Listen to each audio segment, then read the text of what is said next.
Mon cher père, je te demande pardon. Je ne vous ai quitté que pour vous chercher le meilleur. Pour toi, mes frères et ma mère bien-aimés. Ce que j'ai appris de mes amis qui ont déjà visité le royaume des musulmans en fait la terre des rêves et l'abri des pauvres. Tout ce que je veux, c'est de soulager ma mémoire en oubliant la pauvreté et la misère qui nous torturent ici. Ne m'afflige pas, mon père. Je reviendrai vers vous après avoir trouvé un chemin vers la vie.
Sa blessure est profonde. Le sang ne s'arrête pas de couler. Il faut absolument faire intervenir mon maître, Abu al-Qasim et al-Zahraoui.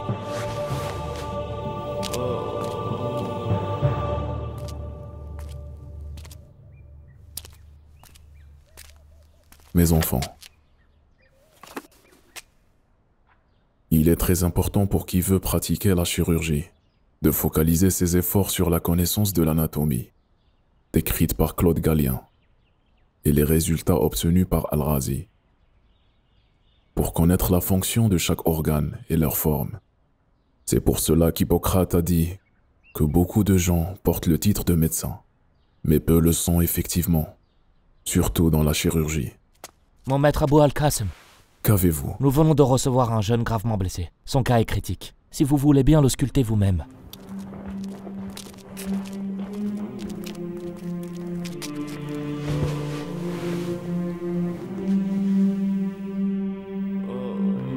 Sa blessure est grave. Il est probable que son hémorragie dure depuis des heures. Il faut absolument l'opérer rapidement. Il faut l'opérer à la mi-journée. Nettoyez-le, changez ses vêtements et amenez-le à la salle d'opération.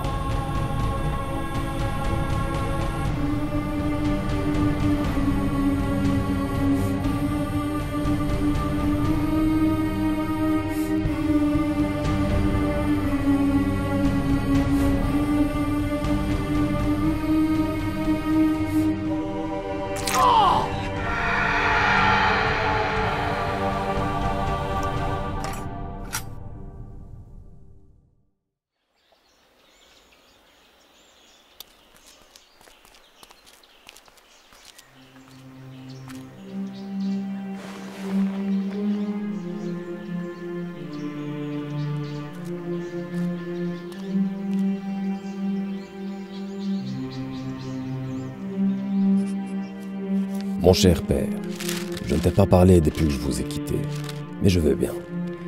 Malgré ce dont j'ai souffert en venant ici, ne t'inquiète pas. J'ai eu la chance d'être soigné dans l'un des hôpitaux qui ressemble au palais royal en Europe les plus prestigieux. Les lits sont propres et les draps d'un blanc brillant.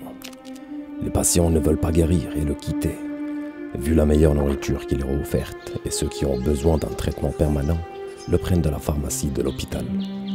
Une fois guéri, je vais avoir de nouveaux vêtements et 5 pièces d'or pour que je ne sois pas obligé de travailler lors de ma sortie. À l'aube du IVe siècle de l'Égérie, l'Espagne, cette oasis fertile, s'ornait avec joie de la venue de qui allait réveiller la médecine de son sommeil, dépoussiérer les soins médicaux de l'ignorance et l'imitation aveugle. Il allait ouvrir l'horizon à l'humanité pour découvrir des nouveaux secrets de l'être humain. Il s'agit du médecin et du chirurgien andalou Abu al-Qasim al-Zahraoui.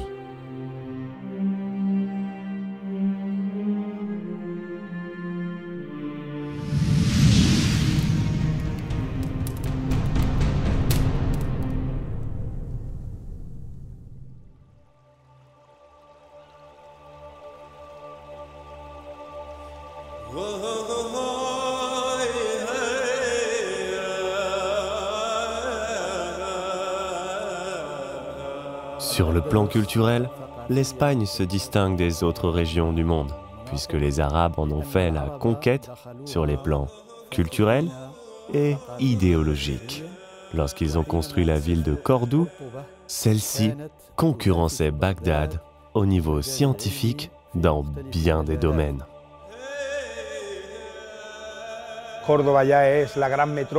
Cordoue est une ville espagnole bien ancienne et florissante, qui faisait partie des plus grandes capitales du monde occidental. Elle se distinguait par sa nature orientale et espagnole. C'était au Xe siècle de l'ère chrétienne. À cette époque, Cordoue était une des villes les plus en vue sur le pourtour méditerranéen et au Moyen-Orient. Elle était bien au-dessus des nombreuses villes européennes qui vivaient une époque de régression et de ténèbres. Très peu de savants ont émergé à cette époque.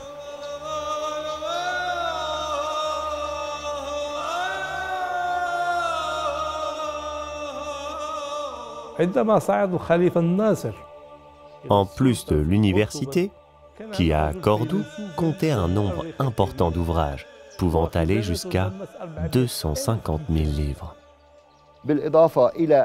Lorsque la calife Al-Nasir est arrivé au pouvoir, c'était un philosophe et un historien dont la bibliothèque comptait 400 000 livres. L'enseignement était disponible et gratuit, puisqu'à cette époque, l'État dépensait pour que l'enseignement le soit. C'est pour cela qu'on ne doit pas s'étonner si on voit que les grands médecins et les grands logiciens ont commencé à émerger au début du IVe siècle H. Et les débuts de la philosophie, c'est aussi à ce moment qu'a débuté un mouvement de traduction des ouvrages.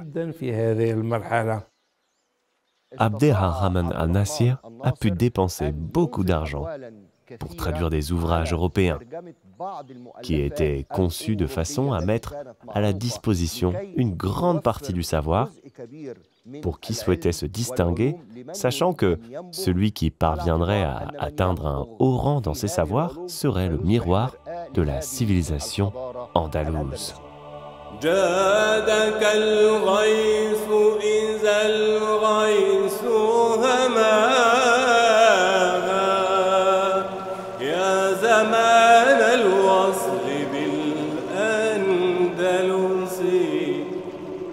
C'est dans le cadre de cette civilisation espagnole qu'est né Abou al-Qasim, Khalaf ibn Abbas al-Sahraoui, en 325 H, dans la ville de Al-Sahra.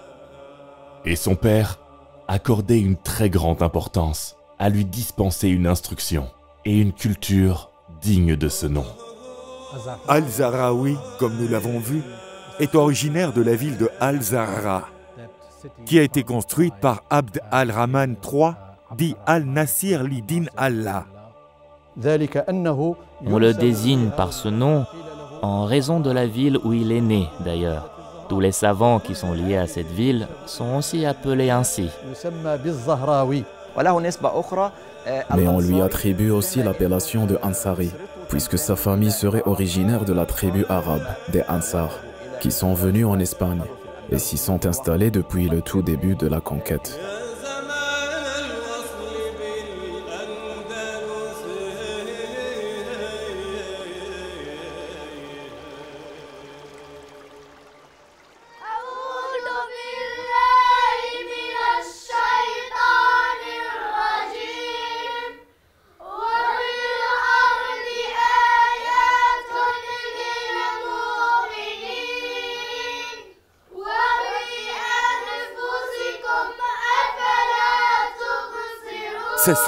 Ça suffit mes enfants. Méditons le verset qui nous demande de regarder en nous-mêmes. Allah nous a spécifiquement cités dans ce verset pour nous montrer sa puissance et la grandeur de sa création. Puisque la création de l'homme reste le plus grand secret de l'univers et le plus complexe qui est l'expression de la puissance d'Allah, le Seigneur de la création. Les yeux de l'enfant s'était bien ouvert à l'appel du grand créateur. Mais il ne s'est pas contenté des explications que lui a apportées le cheikh, ni à ce que son père, pourtant cultivé, espérait. L'enfant était plutôt résolu à découvrir ce qui était encore inconnu. Il a éprouvé les profondeurs de l'âme humaine, ce grand secret divin. Et puisque sa ville natale, Al-Sara, ne lui permettait pas de réaliser ses rêves, il se prépara, avide de connaissances qu'il était, à partir pour Cordoue, la ville qui regorgeait d'écoles, de bibliothèques pleines de livres et de références, et surtout en médecine. Al-Sahraoui a vécu durant l'âge d'or de l'islam. C'est pour cette raison qu'il a construit ses connaissances en lisant les ouvrages de médecine de référence, les plus anciens. Il a lu à peu près tout ce qui était à sa disposition à cette époque. C'est pour cela qu'il a pu être si brillant. Il nous faut absolument mentionner le nom d'Hippocrate, l'un des plus célèbres médecins du 5e siècle avant Jésus-Christ, et aussi Galien qui vécut entre 129 et 216 avant Jésus-Christ. Leurs ouvrages ont contribué à la formation de Al-Sahraoui et ont structuré sa pensée dans le domaine de la chirurgie. Tous les autres auteurs qu'il a lus sont considérés comme ses professeurs, à commencer par Galien, Hippocrate, Dioscoris, Ibn Gurgor, Ar-Razi, Avicenne. Tous ceux-là sont considérés comme ses professeurs desquels il a appris indirectement. Il a presque tout étudié, de la dentisterie à la pharmacologie et encore bien d'autres domaines de la médecine, qu'il serait bien difficile d'énumérer ici.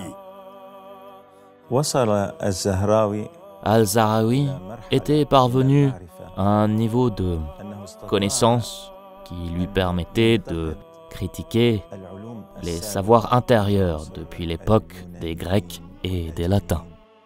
On peut affirmer que sa première école fut celle où il a appris à lire.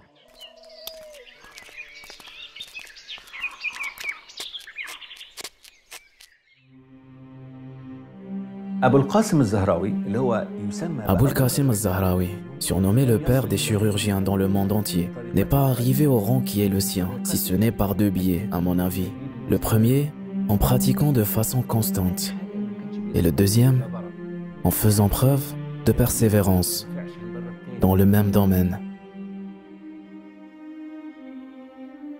Abou al-Qasim al-Zahraoui n'avait pas une connaissance théorique de la médecine au sens propre du terme, ce qui est le cas de la plupart des médecins. Par exemple, certains médecins arabes ont des ouvrages de médecine alors qu'ils n'ont jamais pratiqué la médecine. Abou al-Qasim al-Zahraoui n'était pas de ce genre. C'est pour cela qu'Abou al-Qasim al-Zahraoui a souhaité que les études de médecine se fassent selon une méthodologie et des bases bien définies.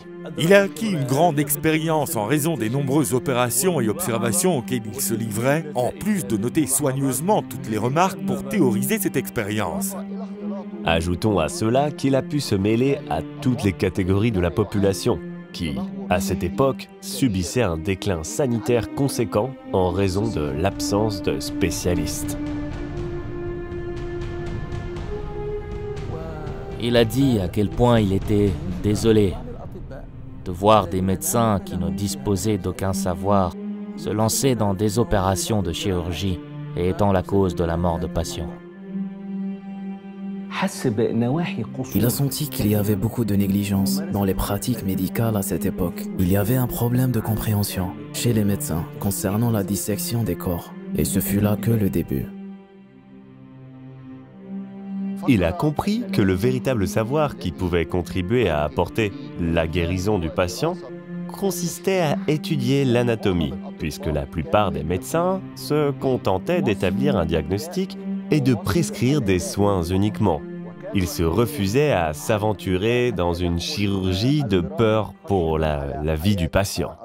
Les chirurgiens avant lui affirmaient qu'il était très dangereux de faire une trachéotomie, ouverture chirurgicale de la trachée. Personne avant lui ne l'avait pratiqué, parce qu'il n'avait pas une idée précise de l'anatomie et de la trachée. Mais comme lui avait une bonne connaissance de l'anatomie et du fonctionnement de la trachée haute, sous le larynx, etc., il a inventé une méthode lui permettant de procéder à une ouverture de la trachée, en cas de difficulté respiratoire, sans que cela n'occasionne le moindre danger. À partir de ce principe de la connaissance de l'anatomie, tu peux soigner un malade. Et tu peux appliquer ce principe sur les autres parties du corps, le nez, les oreilles, les yeux, les os, sur les femmes pour les accouchements. On peut dire qu'il a passé des années de sa vie à pratiquer et accorda une importance particulière à l'anatomie.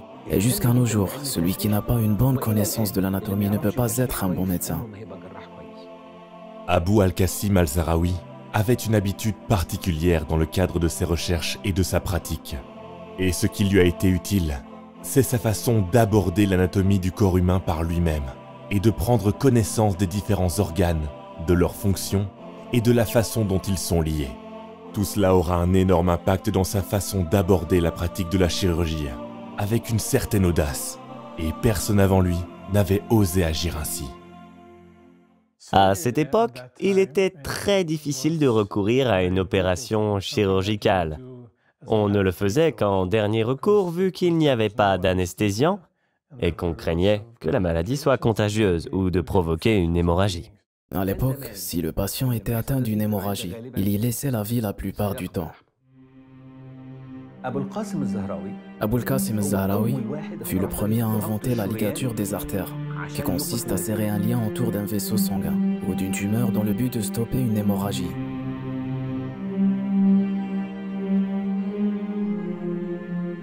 Il fabriquait des fils avec des boyaux de certains animaux et des chats pour ligaturer les grosses artères de façon à ce que l'hémorragie n'ait pas d'incidence sur l'opération chirurgicale.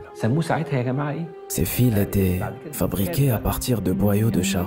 Et la particularité de ces boyaux est qu'ils se décomposaient à l'intérieur du corps, sans qu'on ait besoin de les enlever avec un ciseau après les avoir utilisés. Ils se décomposaient tout seuls par le biais des tissus du corps. Et bien sûr, puisqu'il devait utiliser ces fils, il a dû inventer également les outils pour les manipuler. Son intérêt pour la chirurgie l'a conduit à inventer un nombre important d'instruments chirurgicaux. En fonction des cas qu'il rencontrait et de la science de l'anatomie qu'il étudiait, il a inventé plus de 200 instruments chirurgicaux. C'est une de ses contributions les plus essentielles dans la chirurgie et je pense que c'est la plus importante. C'est lui qui concevait ces instruments et les fabriquait à partir de différents matériaux. Il les a ensuite fait constamment évoluer pour optimiser leur utilisation dans les différentes opérations chirurgicales. C'était un inventeur de génie dans ce domaine. De nombreux instruments que al-Zahraoui a utilisés ne sont pas différents de ceux utilisés de nos jours. Si on devait parler d'instruments de chirurgie qu'il a inventés, on pourrait parler par exemple des forceps pour éliminer les calculs rénaux. C'est un point qui nous intéresse. Il l'a inventé pour l'introduire dans la vessie, se saisir des calculs et les émietter pour qu'ils puissent être évacués. Ce procédé est encore utilisé de nos jours et on appelle cette opération une lithotripsie. Dans le domaine de l'obstétrique et plus précisément concernant l'accouchement des femmes, nous savons que al-Zahraoui a utilisé les forceps pour extraire les fœtus morts dans le ventre de la mère. C'était un grand problème pour ceux dont les fœtus mouraient au cours de l'accouchement et ils ne sortaient pas du ventre de la mère. Cela pouvait conduire à la mort de la femme.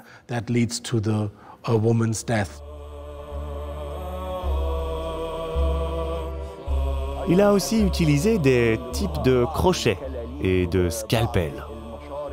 Il a aussi inventé les procédés d'injection. Imaginez-vous ce que cela représentait à l'époque. On appelait alors cela la bleue. On n'appelait pas cela une injection ou une piqûre. Il y avait deux types d'injections. Une classique qui s'apparente à une piqûre pour injecter un médicament à un patient et une autre qu'on appelle aujourd'hui une colonique. Il a aussi utilisé beaucoup d'instruments coupants au cours de ses opérations, notamment celles où il était confronté aux os. Il a aussi eu recours à la stérilisation de ces instruments par le biais d'une substance jaune. Les instruments chirurgicaux que Abul Qasim al-Zahraoui a inventés sont une des révolutions dont il est à l'initiative dans le domaine de la chirurgie. C'est ce qui lui a permis de procéder à des soins que personne n'avait pu prodiguer avant lui. On peut ajouter que notre médecin ne s'en est pas arrêté là. Il faisait également des recherches sur les médicaments simples et composés. Une chirurgie ne peut pas être efficace si elle n'est pas accompagnée de pommades, de crèmes et de liquides et autres choses qui permettent de panser les plaies et protéger les blessures contre les infections et tout ce qui s'y rapporte. La conception globale des études du médecin implique qu'il détenait des connaissances en chimie et en botanique. Au début, il s'est intéressé au métier de pharmacien. La contribution du médecin Abou al-Qasim al-Zahraoui dans le domaine de la pharmacologie ne s'est pas limité à une connaissance précise de la botanique et des plantes. Il est allé au-delà de cela, en inventant une méthode de fabrication des médicaments. Pour ce faire, il versait ses composants dans des moules en ébène, sur lesquels apparaissaient les inscriptions gravées des noms de chaque médicament et leur date de fabrication au centre du moule, une fois qu'il a extrait des moules. Ce procédé a permis de faciliter le contrôle de ces médicaments et a constitué le socle sur lequel reposa la fabrication des médicaments dans le monde. Al-Zahraoui s'est intéressé à la pharmacologie, mais il a aussi brillé en tant que dentiste. Il donnait des soins dentaires et il a pu réaliser des implants dentaires, en commençant par utiliser les os de vache pour fabriquer ses implants. Mais le point sur lequel le médecin était le seul à réaliser des opérations concernait l'orthodontie, qui a pour but de prévenir et de corriger la position défectueuse des dents. C'est-à-dire qu'on est là dans le cadre de la chirurgie esthétique employée aujourd'hui à la fin du XXe siècle. Ses centres d'intérêt étaient si divers qu'il a fait gagner énormément de temps aux médecins, puisqu'il leur a permis de pratiquer leurs fonctions avec les outils et les méthodes qu'il a inventés. La chirurgie moderne est grandement redevable à Aboul Qasim Zahraoui, et à juste titre.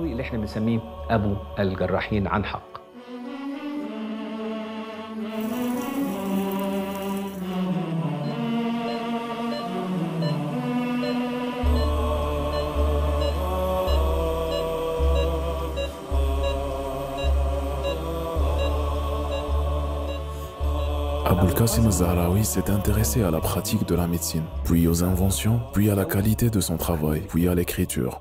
Ce n'est qu'après plusieurs décennies de pratique qu'il a commencé à mettre par écrit ce savoir. Le livre qu'il a écrit est très connu et a pour titre le livre de la méthode médicale, pour celui qui paraisse d'écrire. Ce livre, je l'ai écrit pour vous, et il ne concerne que vous, et ce n'est que vous que je vise en l'écrivant, et personne d'autre. Il est d'un grand intérêt, utile et très accessible. Je l'ai intitulé le livre de la méthode médicale pour celui qui paraisse d'écrire, puisque les médecins doivent si souvent recourir aux méthodes, qui y sont décrites et en ont grandement besoin si souvent. Ils pourront y trouver tout ce qui les dispensera d'avoir à retourner à d'autres livres. J'y ai en plus ajouté nombre d'enseignements et d'expériences acquises depuis 60 ans. Cette encyclopédie médicale se compose de 30 livres, en commençant par exposer des principes généraux dans le premier, jusqu'au dernier livre le plus connu, le 30e, qui concerne la chirurgie. Il a écrit de nombreux chapitres spécifiques à chaque domaine médical, comme l'ophtalmologie, l'obstétrique, la dentisterie, la médecine des os.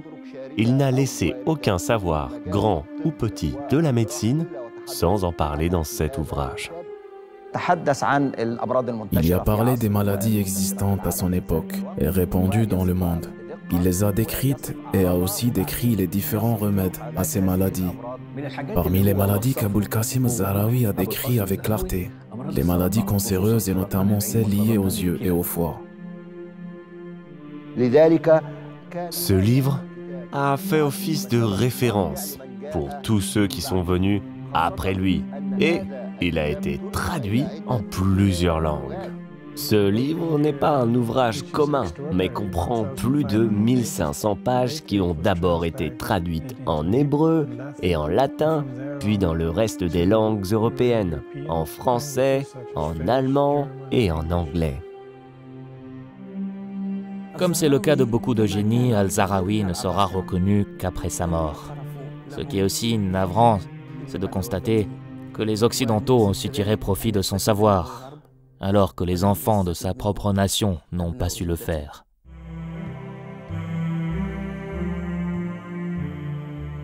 Al-Zahraoui renonça à la notoriété, ce qui a fait de lui une personne peu connue de son vivant. Les historiens arabes et musulmans n'ont commencé à le mentionner qu'environ un siècle après sa mort. Du temps où la civilisation islamique était florissante, le savoir et la connaissance y étaient largement diffusés, alors que l'Europe vivait dans les ténèbres du Moyen Âge. L'Église avait interdit la médecine et la chirurgie et les habitudes des savants. Si ce n'est que les étudiants italiens ont secrètement diffusé son livre dans tous les coins de l'Europe. Et il fut traduit en plus d'une langue pour devenir l'encyclopédie nommée « Le livre de la méthode médicale pour celui qui paraisse d'écrire ». C'était le premier ouvrage de référence médicale en Europe, durant plus de 6 siècles. Et le reste de son encyclopédie jouit jusqu'à ce jour d'un intérêt certain dans les étagères des bibliothèques médicales les plus célèbres. Le monde arabo-musulman a donné naissance à nombre de savoirs et de connaissances dont ont profité bien des générations européennes. Toutes les connaissances et les savoirs qui sont venus d'Orient ont eu une grande répercussion en Occident et en Europe. Al-Zahraoui est la vitrine de la médecine arabe.